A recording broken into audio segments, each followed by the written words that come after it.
Transfer deadline day, we expecting a busy 24 hours here at Motherwell? I'm not sure it's going to be busy. There'll be one or two people that the manager and the recruitment team are looking to bring in, but at the minute the ones that we've got in the building for training this morning is where we are. So any developments I think will just be maybe last minute and later on in the day. Is it a case of looking at certain positions that you need to strengthen in? Is it a case of people going out to replace them, or just seeing if there's anything, a good deal that presents itself? I think, well, in terms of people going out, there won't be, to my knowledge, anyone going out, but a combination of any other things that you said there. It could be a last minute thing that such a good deal gets presented to us that they would look at it and entertain it, but pretty much most of the work that's been done, not just through the window but previous to that, has been position specific, and that's it. That's what the recruitment team are working on at the minute. Yourself and Stuart and the team here, how happy are you with the business that you've done so far? I think we've brought in one or two, and there's bits of quality in that. I think when you look at the game against St Johnstone on Saturday, we knew Andy Halliday would probably only last an hour, and that was always the thoughts to get him off the pitch. But I think in that hour he showed you a composure and experience. He knows the game, and he certainly added a little bit to our midfield.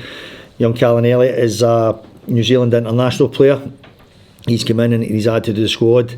And then you look at Sam Nicholson. Again, Sam only came on and played part of the game, but I think he showed his quality, and he could possibly do that in a number of positions for us. And obviously we strengthened last night with bringing Jack Vale in from Blackburn Rovers. He's played over 20 games in the Championship, so there's a pedigree and a quality there. So at the minute we're happy with what we've got in. Is he going to be available for the weekend? Yeah, Jack will be available. He's come up, he's fit, he'll train this morning with the squad, and we're looking forward to have him involved with us. Just finally from me, if that is the only business that gets done in terms of incomings, are you and the management team happy with that? Does that give you enough confidence that the squad is well equipped to have a successful second part of the season?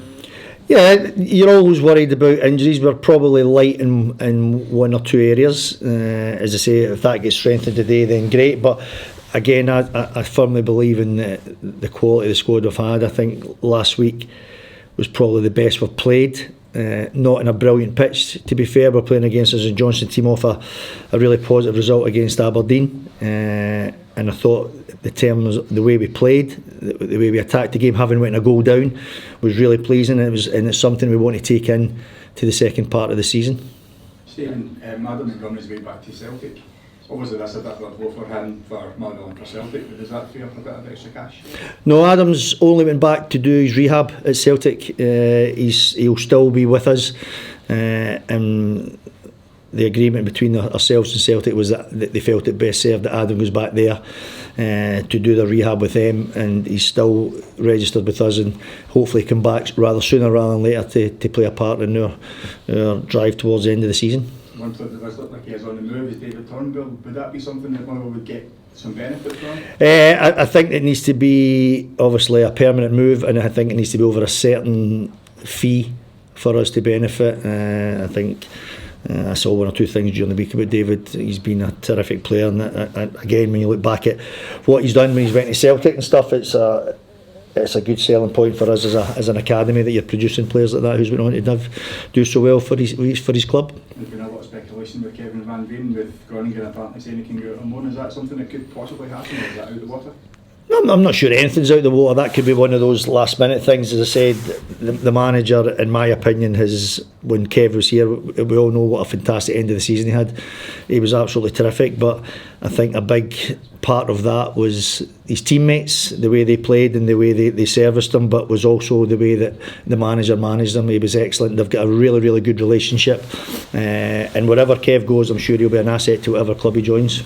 Last question for me, Jack Vale coming from Blackburn, is that something that's been kind of opened up between the two clubs? That's a couple of players you've got from there, is that an avenue? If it is, it'll be like quite indirect. I don't think there's any specific thing. There's a good relationship there. I know Blackburn are happy the way things are going with Georgie Gent. He came in, didn't play initially, but again, I think you see his quality when he plays. Jack will hopefully follow the same path. We've been looking at him for a while, and we hope that he can add to the top end of the pitch for us. What kind of striker is Jack? He's a striker. He's energetic. He's enthusiastic. He can finish. He knows where the goal is. He had probably not, when you mind me saying, not a great successful loan at his last club at Lincoln City, but he's said 24 games in the over 20 odd games for Blackburn in the Championship and the FA Cup, and the way at times we play with a striker and two high sort of midfielders, he can fill any of the 3 forward positions, and we're hopeful that his pace and his technique, they'll be into his goal scoring opportunities we'll create for him, and he can score goals for us. I think you are still looking for another forward. No, but as I say, it is pretty much position specific, but and that's probably where we're lightest. But if something comes up, then we'll look at it. But as I say, Jack comes in to take the pressure off or help Theo Bear. We've got young Mark Ferry, who was back from his loan spell at Stenhousemuir, and hopefully John O'Beaker joins back in training next week to give us that experience and strength up front as well. So you're not anticipating anyone to leave, but there was a lot of speculation earlier this week about Blair Spittal moving on. Has there been any interest in him at all? From our knowledge, no. The club, the manager is well aware of that. We believe there's been no pre-contract signed or contact with any other club. So Blair is and has been integral to everything that we've done, not just this season, certainly since myself and the manager have been involved. He has been nothing but spectacular in the way he's played, the way he trains, and whether it's in centre midfield, whether it's a high number 8 or a wide player. He's been excellent, and he's a player that we love working with. And you fully expect him to be at Motherwell beyond this window? Well, we don't expect him to move anytime soon, and we're hoping that that's the case going on for next season as well, because I say he's integral to everything we do here. Stephen, to be fair, just to move on to Saturday in Kilmarnock, what do you expect from them?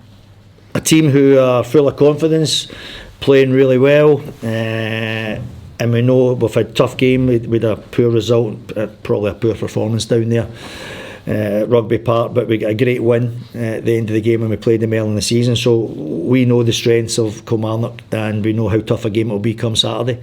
You've got some performances to build on though, haven't you? You've had some good results in the last little while. Yeah, when you go at the turn of the year, we're just disappointed that we didn't hang on to get the 3 points at Easter Road. You've got the positive result in the Cup, and obviously last week against St Johnstone, again disappointed that we didn't create, well, not so much create, but score the chances we did create to win the game. So yeah, we're in a wee bit of form in terms of arresting what happened sort of early in the season, and we're looking forward to the game, but we believe and we're equipped to go and beat Kilmarnock, but it will be a really tough game because we know what they're about. What's the experience of the January transfer window been like for you? Well, if I haven't been in the game for so long, I'm pretty new to it. Previous club, as one or two will attest to, was when I was at Hearts, and you didn't get much say who came in the door. That was, and the revolving door was the revolving door, and so in terms of dealing at transfer deadline day, it's quite new to me, because either I've been an assistant or a youth coach. So in terms of being in the sharp end of it, it's all new. Has it been late nights, staying up? What's extra work past office? Yes, and possibly, well, as I say, last night was a late one, and didn't do my diet any good with the Indian curry we sat in at 8 o'clock last night. But no, it's good to see the insight. I work with these guys every day, obviously the manager, but the recruitment team and the amount of work they put in, whether it's just making contacts and connections, but try to bring players in, look at other players, and that's Ross Clarkson and Nick Dawes, our head of recruitment. The work they put in is unbelievable, and it goes unseen. And if we don't bring anyone in, then people think that we've not been active in that side of it. But I can assure you the work that has been put in, not just the last month, but since the start of the season, is tremendous. Would you say you've enjoyed the buzz of the Lords in January? Yeah, it's good, as long as we don't, the last minute, get someone coming and stealing one of our players. I'm sure it'll be a successful window for us. Just actually with the squad for the weekend, is Dan Casey getting back to fitness? And else coming back? Both Shane Blaney and Dan Casey have trained this week, so they'll be back in the reckoning for Saturday. Having lost those two, especially Dan, who's a little bit longer, getting injured in the Ross County game, it's great to have that experience back. I think it was 7 under-18s we had on the bench in the Cup, which is great for us because we've got a lot of good young under-18s, a lot of work getting done with the academy, David Clarkson and Richard Foster with these young under-18s, and we don't hesitate to have them involved, but it's still good to get your experienced ones back, so those two will come back into the reckoning. And as I say, hopefully next week John O'Beaker's the next one that's ready to train.